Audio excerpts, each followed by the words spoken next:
Welcome everyone. My name is Leah Farrell. I am the head of adult programming and community service at the Wallingford Public Library. And I am here with Daisy Lopez. I am the program director of the Spanish community of Wallingford. And we're here tonight. This is one of the programs in our One Book, One Wallingford 2022 celebration. Quite a mouthful. The book we chose this year is Transcendent Kingdom by Yaa Gyasi. The story is about Gifty, who is the daughter of immigrants from Ghana. So we wanted to get, that plays a huge part in the story, her experience, her parents' experience, her brother's experience. So we really wanted to have a speaker to kind of speak to that. And tonight we are so happy to have Gladys Mwilelo. She immigrated from the Democratic Republic of Congo, correct? Yep. And lives here in Connecticut and works for IRIS down in New Haven doing amazing work. So with that, I'm going to turn it over unless you had anything else. No, I just want to welcome everyone to SCOW. If you've never been here before, welcome. This is our new space back here, so we're very excited to use it. And our executive director, Adriana Rodriguez, had to be at a town council meeting, so she's upset that she couldn't be here with us tonight, but she's with us in spirit and she welcomes you as well. So welcome. If you have any questions after, please let me know. If you have any questions about SCOW, I can answer them afterwards as well. So thank you again for coming. Thank you, and we'll turn it over to Gladys. All right, thank you very much. Thank you, Leah and Daisy. That was such a warm welcoming, and thank you everyone for being here. In this such evening night where you're supposed to be resting and just, enjoying your evening, but you are here to listen to me.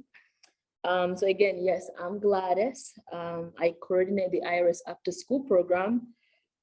For some of you, if you might not know what IRIS stands for, it stands for Integrated Refugees and Immigrant Services. So tonight, I didn't come here to talk to you guys as an employee at IRIS, but I came to talk to you guys as a former client of IRIS. So the program I run, if I can tell you, it gives me nothing but a joy to see my students, elevate from being non-English speakers, zero numbers of English, to become interpreters of their peers or their families. And that's, and the main reason I love teaching these kids or being around these kids is because I can relate with them. The resilience, because they came here to adapt. The fearless of adapting to the life no matter what is what really brings me the joy to be part of, the IRIS after school program. So again, I'm not gonna talk about my job, but I'm gonna talk about my experience as a refugee client who came to this organization. Again, yes, I was born in the Democratic Republic of the Congo, the second largest country in the continent of Africa. For many years, my country has experienced war and conflict.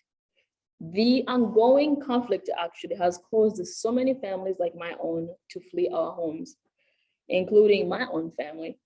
We had to leave family, friends, peers, everything that we owned behind just for us to be able to find safety. So in search of safety, majority of us, my family and I, we crossed the lake called Lake Tanganyika. That is a lake in part of Eastern Africa, going all the way to South Africa, by boat into the country called Burundi. And that's where my family and I lived for 13 years as a refugee. And those 13 years of being refugees were nothing but life of figuring out what's next for us. So where are we going next? I mean, the thing is, we all are actually watching news right now, right? We can see what's going on in Ukraine. Today, you are sleeping in your beautiful home with your family. The next day, someone is bombing your town or your village. And the next thing you know, you're trying to figure out what is next, right? That is that idea of who refugees and immigrants. It's not just in Ukraine. And a few days ago, we heard about Pakistan, Afghanistan as well.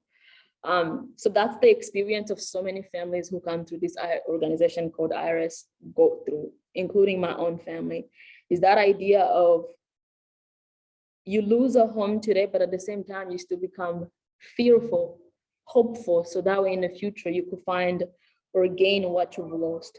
It's been really interesting for me to go around and share my story, but today I am going to do it differently. Instead of me boring you to now with the long stories, because refugee stories are nothing but so many stories that could make you sad and sometimes could give you joy, but at the same time, rather than focusing on the sadness, because what we've lost is what we've lost. the biggest part is for us to focus on what we can gain in the future and bettering ourselves. That's what my family and so many refugees and immigrants out there have been doing. So today I'm going to be doing it differently. I'm going to do it through the form of telling a poem. I'm going to tell you a story, my story through a poem. And these two favorite poems of mine, I've been writing them recently and I thought I could share with you guys. And so my poems goes like this. Yesterday, I was born to a place called home. I learned to crawl. I learned to walk. Then I learned to run on my own. I ran as I played soccer in our brown dirt field. I ran as I played hide and seek with my friends. I ran as I tried to catch up with my school bell. I ran. Then I ran. So I became a runner. Today, all of a sudden, I ran away from home. Like a strong wind, this time I ran with my family. I ran with little to carry. I ran with no memory of home. With no time to think, I ran. Then I ran to meet with safety. Safety. Sometimes the safety was as dark as the color of midnight. I can't even see where I'm going. I ran. Then I ran in disguise to find my dear hope. Hope? Sometimes a hope was the only light to find my path. I ran. Then I ran to find my tomorrow. Tomorrow is my only ointment to today and yesterday. I won't run because tomorrow is a gift to today and yesterday. I won't run. So tomorrow I can recover from the loss. When you look at me, you see a young refugee. When you talk to me, you hear a young immigrant with a thick accent. Have you ever wondered who else I could be? I'm a child, a daughter, a sister, a friend, a student, a co-worker, a volunteer. Above all, I'm a K-pop fan, a reader, an early riser, a Congolese American. And I'm a citizen of this world. A citizen you share this word with. Just because my home was taken away from me, it doesn't make me less of a human. I'm a human with flesh blood that runs through my body. A human with the right to exist. A human with the right to breathe. A human you share this word with. And that's how I wanted to share my experience with you. Sometimes it's telling you so many words of how my journey was like from fleeing my own country to living as a refugee in a neighboring country in Africa for 13 years, to become a refugee in New Haven today could bore you. But I decided today to share with you this through these little words that you could at least remember 1 or 3 words. So a little bit about me again. I'm originally from the Democratic Republic of the Congo. In 2013, my family and I were welcomed and received by IRIS, Integrated Refugees and Immigrant Services. That was a family of 12 people, and that is actually unique. At that time, IRIS even makes fun of it. When I go to the office, they usually like to show my family's case file. I mean, every family have a case file. And so IRIS staff members like to show me our file. My family file is this huge file, and it's very unique, it's very different. So they make fun of it, and it's fun to see that. So my family and I came family of 12 people. But at the same time, we came here with zero English, zero amount of what exactly is awaiting for us in New Haven. But all we came with us was the fearless, the mindset of waiting to adapt. From scratch, my family and I were helped by IRIS, where they find us an apartment. Imagine an apartment that could fit 12 people. I don't know if that's typical in America. Is that a typical thing? Where we come from, that is a typical. But you don't typically see in America a family of 12 people just living together. Beside the difficulty of that, IRIS managed to find a house that could keep us, the entire family of 12 people together, where we lived with each other. IRIS was able to help my siblings and I, who were able to go to school, find school. They registered us and helping us find where we can start school. And my siblings had to find employment, and my dad had to find a job as well. So all those years we came here, as a teenager, I had to face the struggle of fighting to learn the language. It's very difficult. So imagine if I'm grabbing you today and I'm placing you all the way in the Democratic Republic of the Congo. You don't speak Swahili. You don't speak Lingala. Well, the funny part is, in my country, there is 1,000 languages. There is a lot of languages. At least in America, I was able to learn just English. But if I take you today and take you to the Democratic Republic of Congo, how do you think would you be able to adapt in a country that speaks multiple languages like that? So as a teenager, my fear was the fear of not being able to adapt to the language of English. So if I cannot, how would I be able to learn? How would I be able to communicate with my teachers? But at the same time, I had to gather my confidence and learn the language in as soon as I can, so I can be able to go out there and communicate myself and be self-sufficient, which is the IRIS model, helping refugees and immigrants to become self-sufficient and integrated into their communities. So my family and I, for all these years, we have been trying to do that, learning the language, finding a job so we can be self-sufficient. And so, yeah, a little bit about it. So today we are here. This is a place where New Haven is a city that provided my family and I a second chance to find a home. And personally, I'm very grateful to be given that second chance to find a home, because as we're speaking right now, so many families in Ukraine are trying to figure out where to be or where to go next. So I am very grateful to be given this opportunity to find a place I can call home. And I'm so proud to be part of this home in Connecticut, where I am able to speak, I am able to learn, I am able to breathe. With the support of so many people like yourself who are willing to volunteer, who are willing to teach us the language, who are willing to show us even the small path of how to find a bathroom, how to find a city bus, how to go to supermarket. It's all by the help of individuals like yourself who come in and help families like myself, and so many out there who are coming. So tonight, I don't want to bore you so much, and that is it that I prepared for you guys. But if anybody has a question, I would like to take it.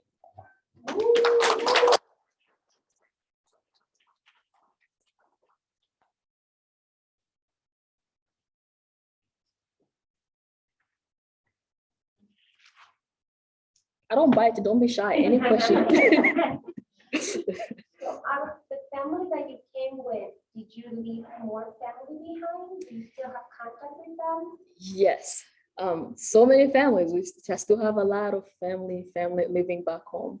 The beautiful thing of technology is today we are able to stay in touch no matter, although sometimes technology could give us difficult time, but technology has its own goodness.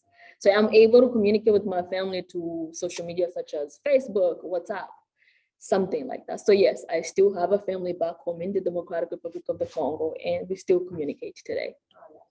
Yep. How are things there? Like I said, the Democratic Republic of the Congo is one of the countries that still has that ongoing conflict that it never ends. Things are not really safe. Things are not really, let me not say, war is not like, it's not like there is a conflict that is seriously going on, like how, let's say in Ukraine right now, we could literally see that. But in my country, it's always one of those civil small wars that are happening in small communities that we just don't know when they will ever end. But the beautiful thing is that I'm very grateful to know that some of my family members are nowhere closer where the small civil war are happening. Things are not as safe as they should be, but it's better than it was when my family and I had to leave in 1996. And then decided to go immigrate, and then decided to go live in the neighboring country, which is in Burundi. So yeah, things are a little bit calmer right now than it used to, let's say 10 years ago. Yeah. I have a question in the chat. What was the most difficult challenge you faced in the US, and how could people help make this issue easier for other immigrants? The most challenging part for me as a teenager, because I came into this country as a teenager, and I will speak from my experience on our part. As a teenager, the difficulty was the culture. It's very different. You lived, I don't know, you lived your whole life. So in my case, I lived my whole life for 13 years somewhere else with different culture. Now I had to come here and adapt. But the difficulty was not being able to know, where do you find something that you need? Where do you catch a bus, or where do you go learn the language of English? Those are the things that I still feel like even today, I am still trying to figure it out. Where do I find the certain things that I need? And it's the difficulty is that you live, especially I come from New Haven. New Haven is very big, right? It's not that in 2 days I'll be able to know where I can find everything that I need. But at the same time, like I said, IRIS usually have volunteers who would help families go learn how to catch a city bus, or go learn how to go find the food at a supermarket. So for me, in my case as a teenager, it was adapting into the community, especially adapting to my classmates, my peers, to a point where even if I speak, they won't see me that I'm different, right? So my difficulty too was the idea that when I speak, someone would just recognize that I'm very different. That was something that I had. Should I say it was a lack of confidence, realizing although I might not speak like everybody else, but I still have a space in the living room. So adapting was the difficult thing. So I would say, yeah, for so many other people, maybe, just well-rounding ourselves into our cities, the difficult part, because sometimes when we arrive, we're so closing ourselves into our own bubbles, into our own people, into our own communities, but we forget that we need to go out there so we can meet other people in our communities and being able to integrate. So that is the difficult thing, I would say. I still feel like I still close myself into want to know people who come from the Democratic Republic of the Congo. And I realize, and I tend to forget that I can also meet other people who are from Guatemala, who are from Mexico, who are from Brazil. So that way in my community, I know I'm not the only one, or I'm not alone who is an immigrant. There's so many other people out there. So it's that idea of closing ourselves into our own community that I struggled with. And today I learned that, you can get out and go meet other people so you can learn from others as well. Is part of it like a balance between integrating in this new culture and still, celebrating and cherishing the culture that you came from and that you are still part of? Yep, and that is the challenging thing. For anyone else who's been outside of the United States, you would see what that means. So it's like you're carrying this culture, or you're carrying this value that you already have, but at the same time, there is another culture, there is another value in front of you. So you have to find ways to balance between those two things. How do I still maintain my culture? How do I still maintain my value, but at the same time, still adapting to the new one, so that way I know I have both sides in my bucket. So that is the challenging part, because at some point you tend to feel fear. What if I lose my culture? What if I lose my values? But at the same time, it's not losing, it's finding balance. How do I learn a little from this side, and how do I keep the little from my other experience of my other cultures? The second part of the question earlier was, what can people do to make this issue easier for other immigrants? What can we do? The only thing, my experience, what I would say what people could do, you see, as you creating gatherings like this, right? I don't know if it's through the library, creating so many get together involvement or activities like this is one way for so many other people to even learn. I benefited from it. Whenever I see there is an announcement at a library about a cultural activity or library event, anything that is posted in the community, I used to say, maybe this is a part for me to go ahead and learn, right? So I would say creating so many get-together activities like this would bring that idea and notion to refugees and immigrants, or anyone who's new, to remember that they are not alone. If they are integrating themselves into activities like this, they would meet someone that will welcome them, because everybody is ready to welcome them and open arms to make them feel safe. So how are things changing, or are they changing for people who are immigrating now as opposed to maybe 15 or more years ago? Is it harder? Oh my God, I'm only 23 years old. Let's see. I don't know. You know, let me actually say that actually I do know. So for example, my family now, let's add it to pandemic, right? That is a whole different scenario. So I can say 8 years ago when my family and I came, I've noticed a little difference, because in our communities now, there's so many people, right? It's like before we came, when I came, there weren't so many Congolese people or people who come from my own country. But at the same time, as many years passed, like now that it's been 8 years, there is so many other immigrants who are being brought into the communities. So that idea of remembering that, or knowing that I'm not the only Congolese in this community, so I don't feel like I'm secluded or I'm disconnected. So that is the change that I would see. It's that there is so many people of all walks of life, right? You're not tending to finding that you are the only one, you are the only color of a person that comes from whatever country that you are thinking you're coming from. So I would say that is the change. The change is the idea that we have so many people that come from the places that we are coming from. And that is one thing that I would say is a change. It's not as before. I hear some of my friends who are saying when they first arrived, they were the only Congolese in a certain street or a certain community. But now we are so many of us. We even meet each other at school. As teenagers, we meet each other at school. We are able to converse in our own languages or reminding each other our own cultures and all those kind of things. But many years ago, it wasn't like that. So that is the change I would personally say I have noticed in these 8 years of living in this country. Yeah. Can you explain why New Haven was created as a city reaching out and trying to help people or bring immigrants in? Was there a reason you came there, or were we sponsored by a church or some other organization? Was it IRIS? That is a good question. I mean, my family and I were welcomed with IRIS, but the question of saying why New Haven, that's a good question. So when refugees in general, I would speak for refugees, when we are back in our home country, we don't get to decide where to go, right? We don't even get to know if we are going to the United States. You could be sent anywhere, depending on what country is welcoming refugees at a moment. I'm not going to talk about politics. I'm not going to talk about laws because I know nothing about law. So we don't get to decide where to go. But depending on what nonprofit organization that is available or church that is available to sponsor family, I think that's how we are, received or welcomed into certain communities. So in my case, with my family, it happened to be that IRIS was available in Connecticut, and it based in New Haven. So that's how my family and I ended up in New Haven, because that's where the organization is. So we don't get to decide where to go though.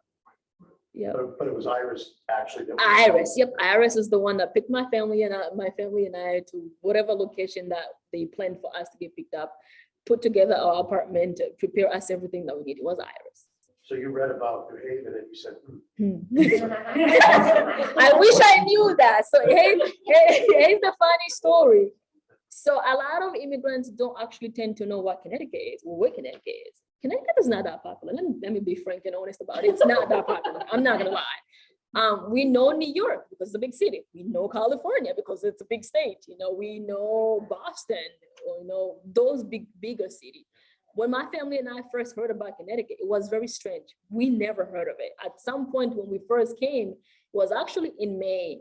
I kept asking myself in my head, because it was in May, around that time, that's when the trees, are blooming, the trees are really looking so beautiful. I kept wondering, are we actually going to a forest? Where are we going? It was very new, never heard of Connecticut until my family and I landed in Connecticut. Yep. That's the magical part about Connecticut, being unknown, but at the same time, it's a beautifulness that so many people are missing out of. So, yeah. Are you able to go back to visit family? Are you able to have 2 passports, like one here and one there? Yeah, I don't know about having 2 passports here and there. So the way it usually works, when you left your origin country, you cannot really go back until it's really known, until you know it's safer to do. So with my case, I haven't had a chance to go back, but the rules, I think it's the rules, whatever the laws that the United States has applied is that we can't go back to our country until we become US citizens. So my family and I had to wait for us to find ways to become US citizens. And that is the safer way to do so. So we haven't gone back, but we waited until we became United States citizens to decide and go back. So I cannot go back to the Democratic Republic of the Congo until I become a US citizen. But now, since I am a US citizen, I can go back to the Democratic Republic of the Congo because I think now it's known to be that it's safer for us to go back and do so. So yeah, now I can go back. Yeah. Speaking of citizenship, what was that experience like, the process?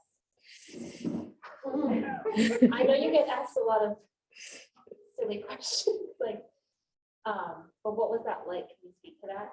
Citizenship. If I could deeply speak about it, it was actually one of the unique experience, because after so many years of wandering from one country to another, trying to find a second home or to find a home, it was just a given gift to know that there is a country that could recognize you to become its rightful citizen.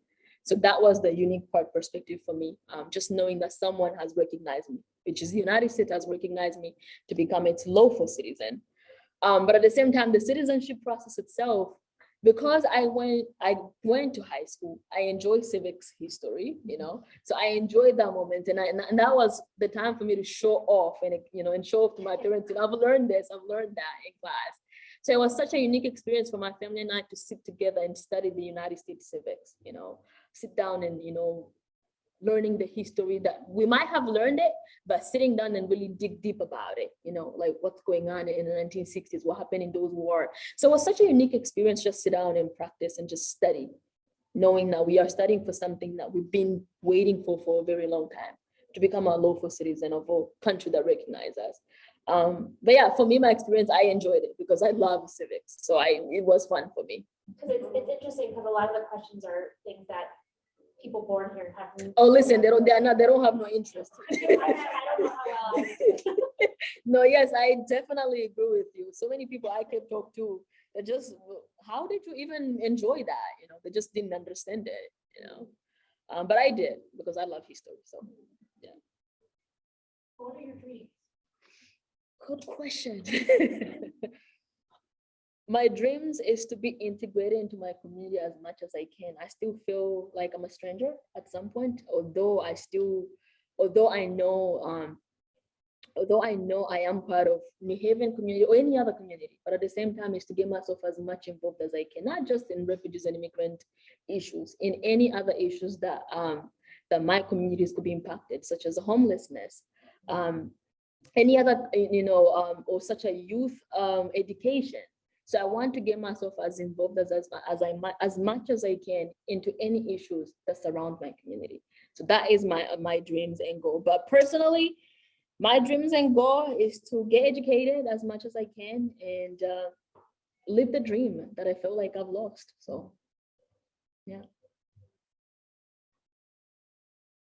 I think you said that when you came here, you spoke no. I spoke zero. So you were how old were you then? I'm 23. No, how old were you when you came? I was 14 years old. 14? Yeah. My goodness. Can you explain or describe what that was like and how you learned English? I mean, I suppose when you're surrounded by it, they always say immersion is the way to learn. But can you explain what that was like? No, that's a good question. You know why it's a beautiful question is when you have no choice, you have to just do things because you have no choice. You have no way around. You would say, I could get away with things. But when it comes to learn the language of a place that you are living, you have no choice because you are going to need it. So for me, I knew right away that I had no choice. I had no choice to slack. I had no choice to sit down and pretend like it's nothing. No, because I needed to be out there. Especially when you are thrown in a classroom, you don't want to look like an outsider. You don't want to look like you cannot answer anything. And as teenagers, we have this egocentrism of not being seen that we don't know anything. So for me, I hated that idea that I cannot answer anything. So I had to force myself to learn. I had to, but the process for me, it was actually easy because I'm just language person, not to show off. I'm a language person. It was easy. So at first, it took me 2 months because IRIS had this summer learning program for kids. By the time they had the summer learning program for kids, I was 14. I wasn't allowed to be in the program because I was older, but at the same time, they let me have it. Just hang out around, you know. And I knew that surrounding myself to the young ones was the trick, you know. So I took the trick with very own, you know, 2 hands, knowing that, you know, if I surround myself with this little one, I'll catch up 2, 3 things. And that's how I started. In 2 months, I was able to, you know, to at least have the confidence to say something to someone or even ask a question. So for me, it's all about my experience to learn the language was all about not being shy. Even if someone is gonna laugh at me or, you know, thinking I'm saying it wrong or, you know, a down look at me, I'm not gonna care. All I know is that they corrected me. So that way next time I know not to repeat the same mistake. So it's all about owning my egos and just go out there and learn. So that was my experience for me. And as I can tell you today, I'm still learning. I'm not done yet, you know, I'm not done. The journey of learning English is a long one, but we are heading there. Yeah. So did you start, you came in May? Yeah. And then you took essentially 2 to 3 months of. Yeah. And then you started high school? I started high school. I was thrown into high school. That experience, it feels like yesterday, but it's been 5 years already. 6 years, 5 years.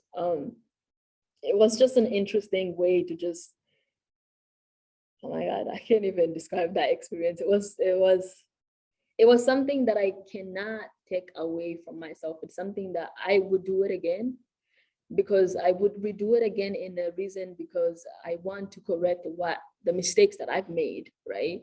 I want to correct the things that I missed and just redo it again and just better myself. So it was such a unique experience just to be thrown into high school after 2 months of learning the language. So yeah, it was great. So is that typical for immigrants coming over with IRIS? Is that typical for immigrants coming over? Coming through IRIS, is that for students or what about the adults, like your parents? How did they learn? Okay, so IRIS has a programs for some kids. Yes, IRIS help us enroll in school, and we got it covered, you know, because we have to go to school no matter what. That is the rule. When families arrive in New Haven, I think the first, I don't know how many days, kids have to get enrolled in school. But with the adult, so IRIS usually try their best to either enroll them into its own, because IRIS has its own English classes.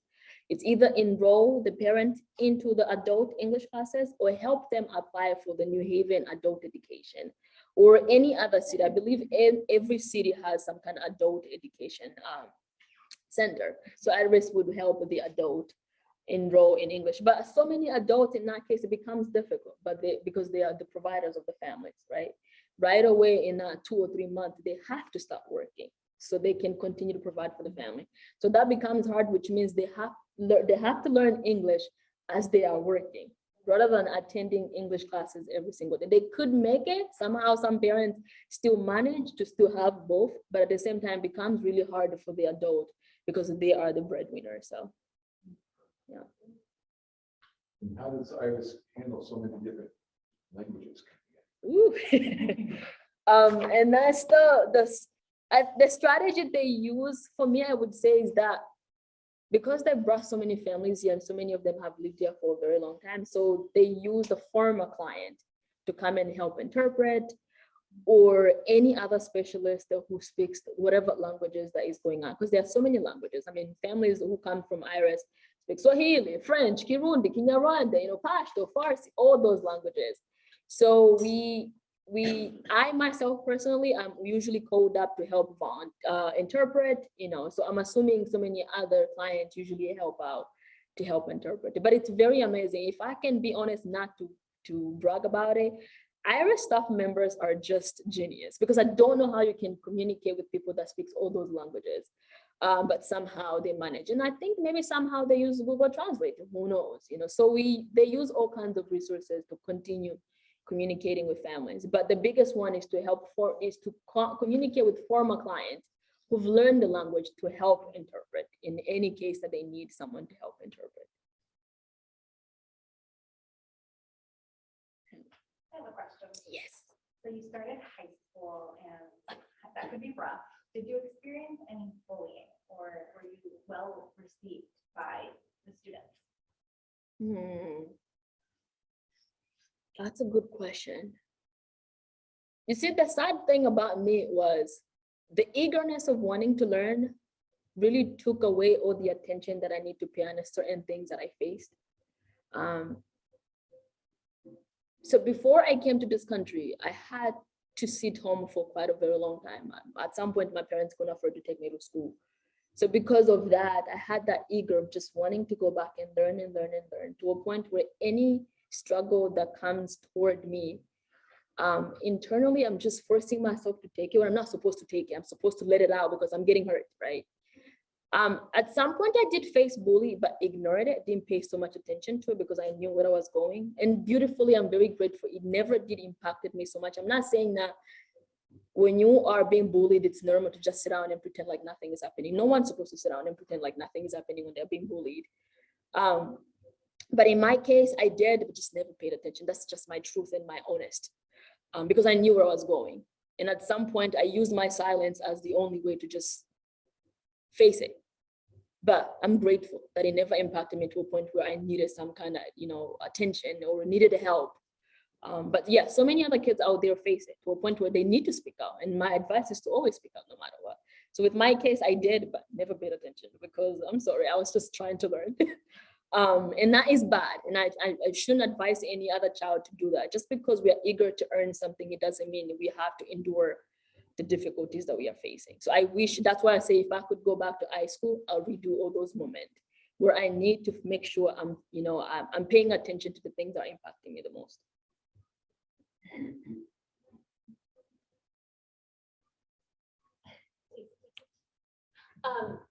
I think everyone here is either an immigrant or descendant of immigrants. I think that's pretty normal for the United States. We are a nation of immigrants, but Yep. that doesn't mean that we are always welcoming or, obviously we struggle hugely with racism and, I'm just curious about your perspective on that, what this country, the good parts and the bad parts about that, what can we do to be better moving forward, but what are some things that we do well in terms of welcoming people?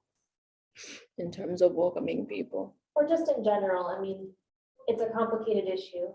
Racism is a complicated issue. And I actually never heard of racism until I came here.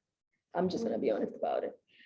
Because I grew up in a continent where we are just the same people of the same colors. We just didn't know what it's like to have people. And even if people visited, so many people visited where I grew up. But at the same time, the idea of just talking about racism every day didn't exist. It's something that I had to adapt, something that I had to learn. And I had the opportunity to really get myself, invest myself or get closer to the topic until when IRIS provided some young girls an opportunity to travel to South. We were able to travel to Alabama and visit different museums and just getting ourselves, involved in the topic because it's a topic that started surrounding us. It's a topic that we are still even talking about it today. Why are we still even talking about it today? Which means we haven't really done our job to make sure it's completely gone. But what I would say is that what Americans could do is not being silent. The reason I'm saying that is because I went to high school. We didn't talk so much about racism, even in my history class. Even when we were talking about the civil, what's the time? The Civil War. Civil War. We actually didn't talk much about it. And that for me bothered me the most. But sometimes for us to heal, we have to get things out. The more we keep bringing topics into ourselves, the more we are not going to be able to heal. So my advice, Americans are very welcoming people at some point, but at the same time, when it comes to those issues, being silent is another way of building, I'm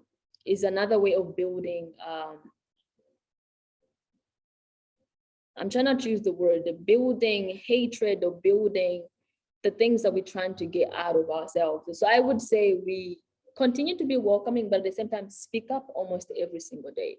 That is the only way we will end up, getting rid of this problem of racism. Because if you see your neighbor is being someone is being, racist toward them, and you're not saying anything about it, then how are we gonna correct it next time? So the other person would think it's normal to do that.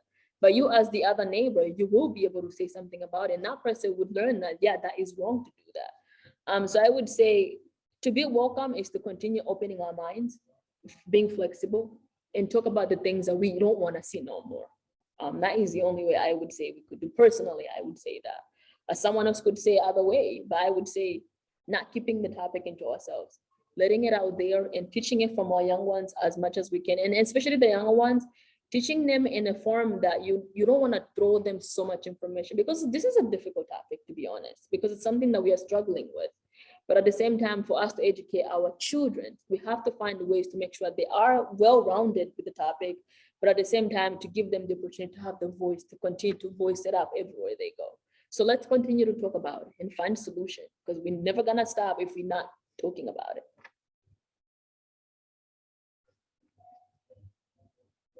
I have a positive question. What's your favorite thing about Connecticut? The bipolar weather.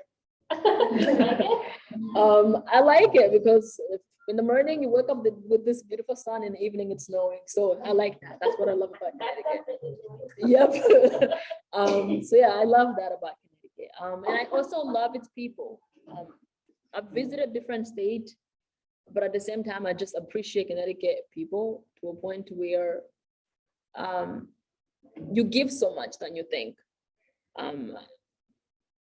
Especially me coming through organizations such as IRIS and working to it right now, seeing so many volunteers who comes in to help is the only thing that I admire about Connecticut, because volunteers from IRIS don't just come from New Haven. Some people come from Avon. Some people come from, I don't know, stores. We have even college students who are literally at UConn and they're volunteering in New Haven. So what I learned about Connecticut people is that they have a giving heart. I don't know how exactly they give, but giving even through your time is what makes every person unique. So yeah. I thought it was gonna be pizza, but I'm glad it's. Not a very big fan of pizza, but I like it.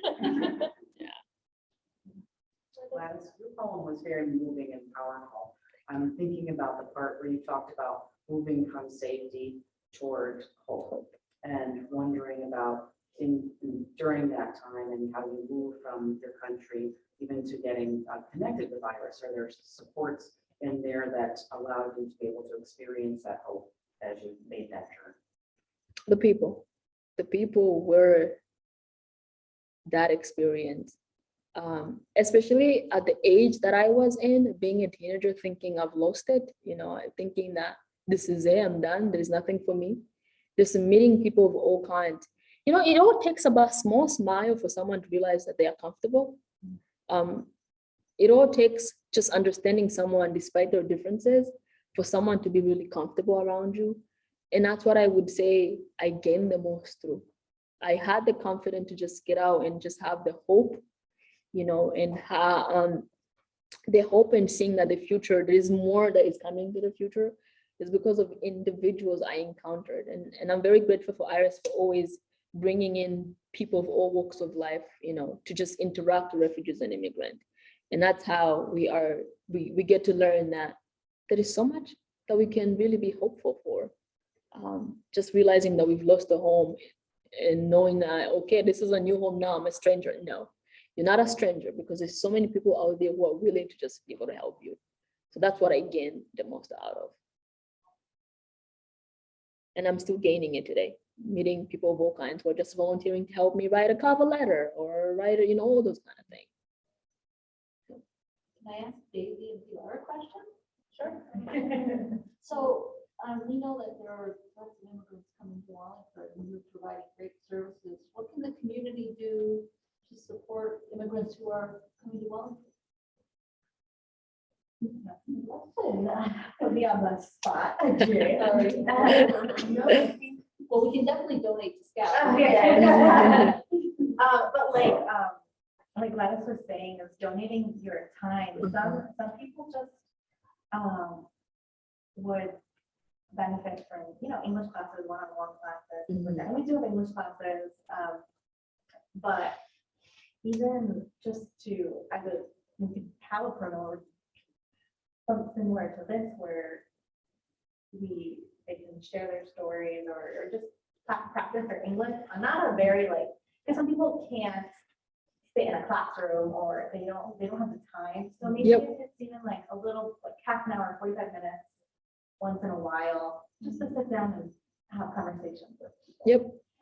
Because like I said, it's not a lot of immigrants, they're not used to a classroom setting, so they don't learn that way. It's very different. They don't learn that way. It's not beneficial and they get discouraged, So just to have a friend who they can just sit, have coffee or tea with, just talk. I think that's one way at least, but I think for me,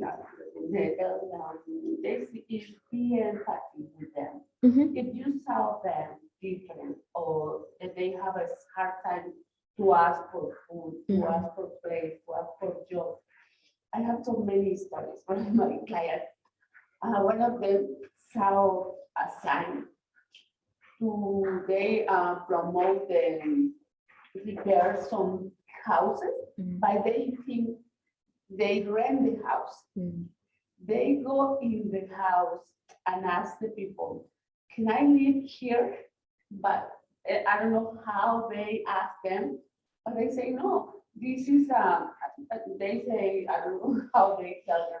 I saw the sign outside, I think you rent this place. And they say, no, this is promote my business, so I repair this thing. You know how they got the person to work over there?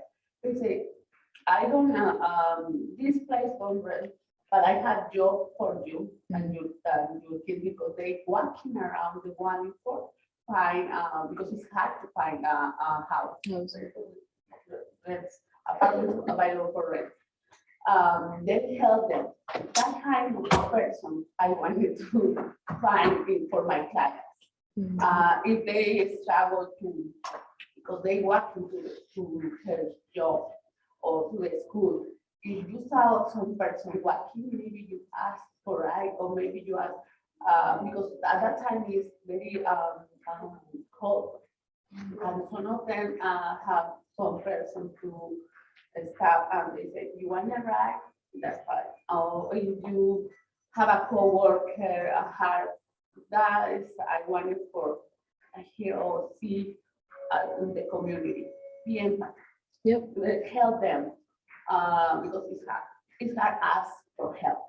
It's really hard. I agree. It's really hard. I'm kids manager and at the Scout, and I speak with them. It's hard for me to tell them what you need, what you want to do. Just I want a house or food for my kids, because a lot of them came with 2 little kids, 70s, the same size. I don't know, it's weird, but the same size. It's a couple, younger couple, and 2 little kids, 7 and 8 years old. And they don't know. They tell me a lot of stories. The kids say, go back home, Mom, because I don't understand. And they don't ask for much. Yeah, I know, it's hard, it really is. I'll share, and I shared this with our board of directors recently, that back in December, no, I don't remember what it was, but we had that same family, and the mom had come in to, I think, she had an appointment with that. And the little boys were sitting in our great room, and they were playing with one little toy car. And I was like, well, do you guys want some toys? Because we have some toys downstairs from other programs. And they were like, yeah, sure. They were so enthusiastic. And so I went downstairs. I grabbed them each like a box of like those Matchbox cars and like a Candyland game. And I sat there and I was teaching them how to play Candyland, because I had never played Candyland. And they were just so happy. And they're like, thank you so much. My parents say that toys are too expensive. Yeah. So I was like, take all the toys, like just take them all, because they don't ask for much. They didn't ask me if I had toys or anything. They were just sitting there being quiet, just playing amongst themselves. And that's something that we realized during the Christmas season. A lot of them, it was their first winter here. And a lot of them didn't have coats. A lot of them were sleeping on cardboard boxes, but they never complained to us. Never complained to us that they were doing that. So it was very, very hard. Once we learned that, that they don't ask for much. They just want the basic necessities. They don't, Yeah. the kids, when they got adopted for adopted family, didn't ask for Xboxes. They asked for soccer balls. They asked, simple little things. So like you guys were saying, to be empathetic and to just realize that these families are coming here with nothing, and they just want to escape whatever's happening in their home countries, and they just want a new life. They just want to start over, to start fresh, and to build a life here. So that's something that we kind of forget, or even like second generation, or we forget that these people are going through these struggles. So to be empathetic.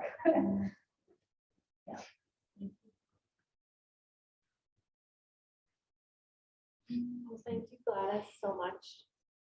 No, thank you. I'm really glad Daisy and Pilar were talking about those experiences. And it also shows me that it's not just refugees themselves, it's immigrant people of all kinds. It doesn't have to be anyone that flew all the way from Afghanistan or Ukraine. It's some people who are somewhere in our neighbor down near, in Guatemala, somewhere closer to us. So yeah, it's just recognizing that it's in our own zone. It doesn't have to be 24 hours away from the United States.